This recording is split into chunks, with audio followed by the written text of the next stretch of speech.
Soddisfatto a dir poco, pensavo di farcela, ma non con queste dimensioni, con questo risultato oltre il 61%. Ringrazio i miei cittadini, ringrazio Santa Lucia che ha voluto ancora darmi fiducia, mi ha fatto sentire anche il calore in questi giorni, ringrazio la mia squadra, ringrazio anche la mia compagna Stefania che è un artefice di questa vittoria, ringrazio tutti, lavoreremo a favore, come abbiamo sempre fatto, dei cittadini, moltiplicando, raddoppiando gli sforzi, l'impegno, perché i miei cittadini lo meritano. Gli ho sempre dato tutto, continuerò a dar tutto. La coerenza a lungo tempo paga sempre, perché i cittadini ti valutano per quello che fai, se sei coerente, se rimani come eri 20 anni fa, non ti sei montato la testa, sei sempre in mezzo a loro, sei pronto a sentire quello che pensano loro.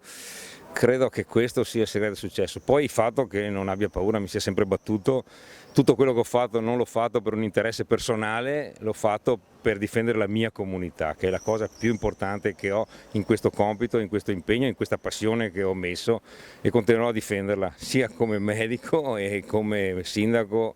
E su questo anche le azioni che ho intrapreso non erano per me, ma erano per la mia comunità, e i risultati si sono visti. Adesso ricostituiremo la maggioranza, ma d'altronde la giunta, ma d'altronde siamo questi, quindi insomma mi pare che non ci siano problemi. Amalgheremo i giovani, anche coloro che sono rimasti fuori dal Consiglio li ho invitati a venire a continuare, perché sono una risorsa per il futuro di questa comunità, e quindi se potranno farsi un'esperienza poi saranno pronti per la volta successiva, quando io non ci sarò più come candidato e finirò la mia avventura amministrativa.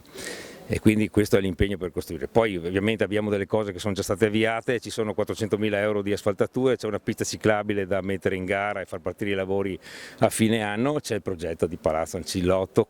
E mi piace anche questo, che i cittadini l'abbiano capito, abbiano compreso che l'azione che abbiamo fatto sia sulle quote ASCO che con l'acquisto del Palazzo Ancillotto è un futuro della comunità. Il cuore dei santalucesi, il luogo dei santalucesi sarà Palazzo Ancillotto e sarà di tutti.